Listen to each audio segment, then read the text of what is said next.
Welcome to Microsoft Access Beginners. I am your host, Juan Soto, Microsoft Access MVP, and the founder of AccessUserGroups.org. If you're watching this on YouTube, thank you. Please make sure to subscribe and like the video. And we meet every third Wednesday of the month. Please look at the calendar at AccessUserGroups.org. And there you'll see not just the schedule for this group, but other groups, including my other group, Access with SQL Server, where we tackle more advanced topics than this one here. We have some great topics throughout the month with all kinds of user groups, both in English, Spanish, and Italian. And I welcome you to join all those other sessions as well. Well, before we get started with today's topic, I do want to mention how I was at Microsoft Ignite last week. That's why our regular meeting on Tuesday is happening now on the fourth Tuesday, and had a chance to work at Microsoft Ignite as a host and be able to see many sessions on AI. The whole Ignite was evolving around AI. So lots of great stuff. I would encourage you to go on to YouTube and search Microsoft Ignite Power Platform, Microsoft Ignite Copilot, and listen to the videos. Lots of great stuff coming down the pipe for automation and AI. All right, so I'm going to share my screen now, and we're going to get started with our presentation for today, which is on table designs. Now, when it comes to table design tips, you really want to start with a good design for your tables. It's going to save you a lot of headaches down the road. It's going to make your database much more optimized performance-wise. You're going to be able to really store your data in an efficient manner. So learn to create tables and start your database on the right path. We're going to give you some table do's. Do have a primary key in each table. We mentioned this on the first meeting last month. And by the way, that recording is now available. So if you want to see the first recording of our group, you can go to our webpage at AccessUserGroups.org/accessbeginners, or go to YouTube, Access User Group channel. The primary key is very important because it's going to allow your database to go a lot faster. You could create tables with no primary keys, but it's going to help you when you have them, and it'll help with data integrity. You want to think of each table as a silo of unique data. Don't mix entities in the same table. A good example of that is the order entry example, right? Order database. There's a customer table, and each customer has multiple orders, and each order has multiple order items. The order items table uses the item table.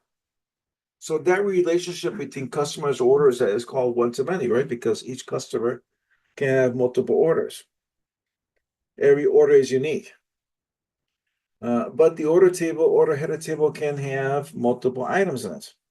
And we'll be seeing that in the exercise later tonight. Do make sure to use the right field type for your data. This is a topic we're going to espouse a lot in the next meeting in December. Data types. We're going to go over all the data types that are relevant to a beginner. We'll be talking about that more extensively in our next meeting. And you want to establish a relationship between tables, right? So if you have a customer table that uses a customer ID, you want to make sure that that customer ID field is used in the order header table. And we'll have an example of that later on. Table don'ts. Don't use spaces in your field names. You can, but I don't recommend it. It's going to make your database more complicated when it comes to queries, and later on if you add code. Don't use any special characters. Don't use any reserved words like date, table, field, record. Now, sometimes when you use these reserved words, Access will, in effect, tell you can't use them. Please stay away from them if it does let you do that. And something that keep in mind is every table is limited to 235 fields.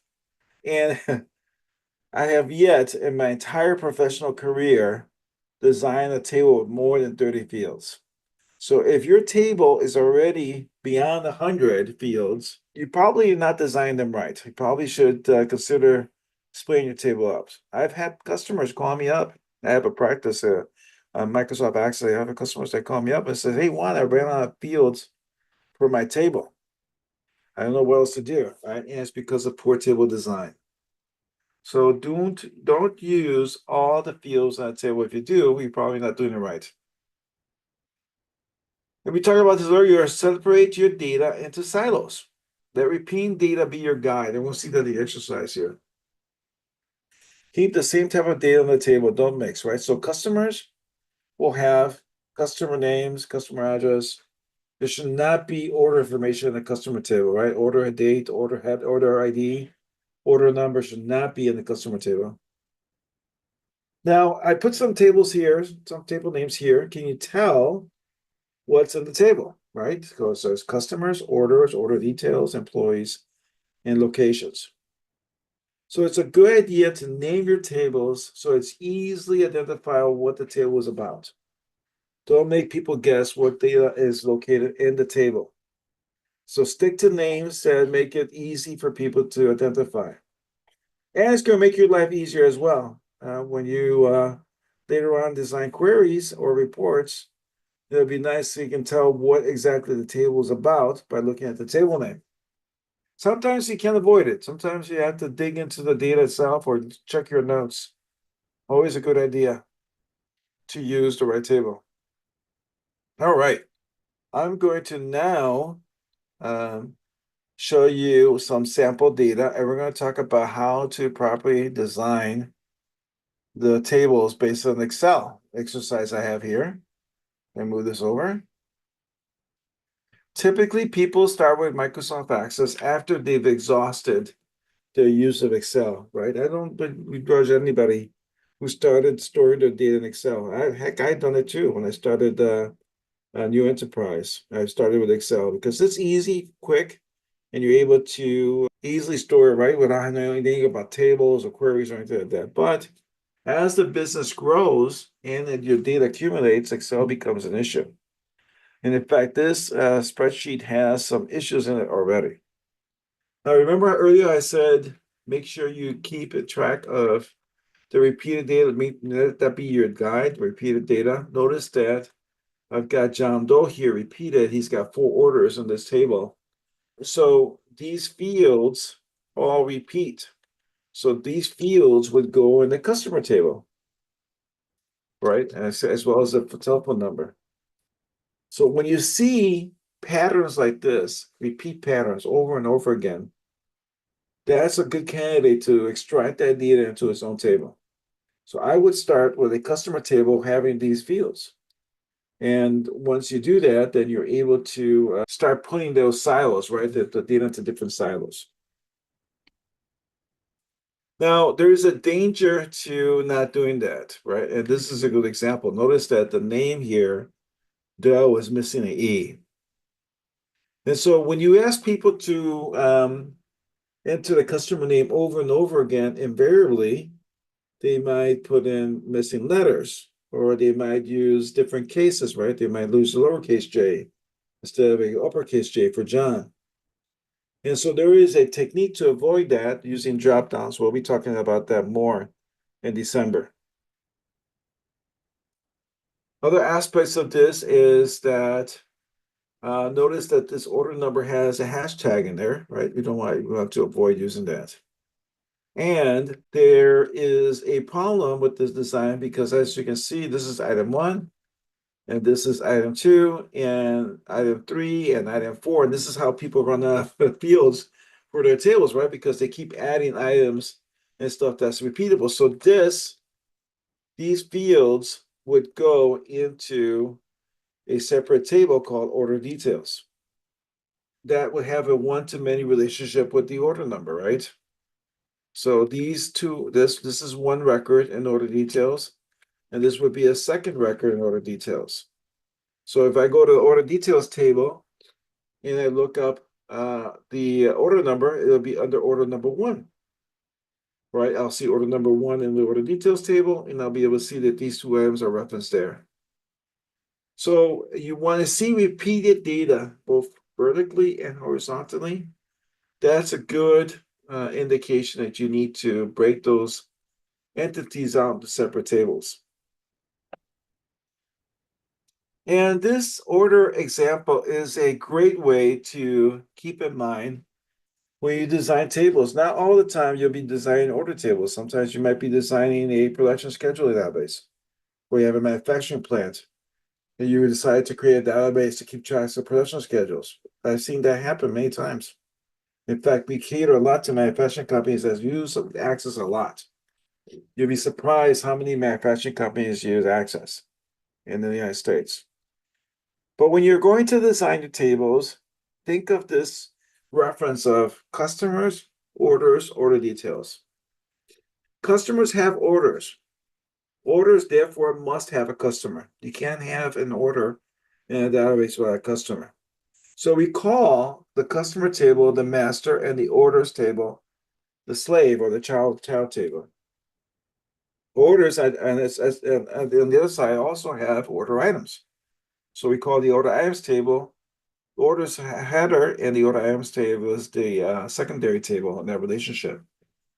And then you've got items, so the orders table item, right? Item 1, item 2, item 3. Items do not have to be in order. You could have an item in the order table that's never been ordered.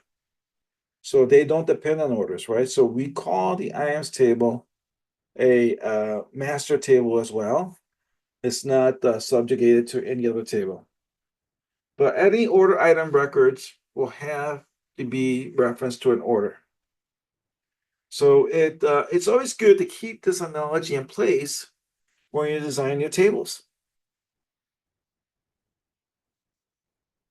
Now, if we took that example from Excel, this is how we would create these tables, right? TBL customers. I like using TBL in front of my table name. There's a lot of there's a lot of discussion in the database community about using the TBL moniker. I like using TBL. I'm a little old-fashioned about that. And also, my table have plural names. But you may have a designer that say, no, it's going to be called customer, and that's it. In other words, a table is called customer or a table is called order. I like using TBL customers and TBL orders. So typically what you see on the order customer table, right, is the name, the address, phone, email, billing address. You may have quite a few records in the customer table, as well as a notes field to keep notes of the customer. In the orders table, you're going to have the order date, the customer identifier, which in this case will be customer ID, the requested ship date, actual ship date, order total. Notice that those fields, order date, requested ship date, or actual ship date, do not repeat, right? You would never have multiple requested ship dates in an order. There will only be just one ship date. In other words, the customer tells you, I want you to ship this order next Tuesday, January 5th. That's what's going to be in that field. You're not going to have multiple ship dates for one order, as well as what the actual ship date and the order total. Then you have a TBO order details that stores the items purchased on each order.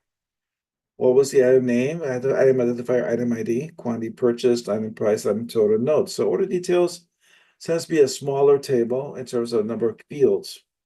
And then you have the items table that stores all the items available to purchase, such as the item identifier, like item ID, item name, item description, and preferred vendor.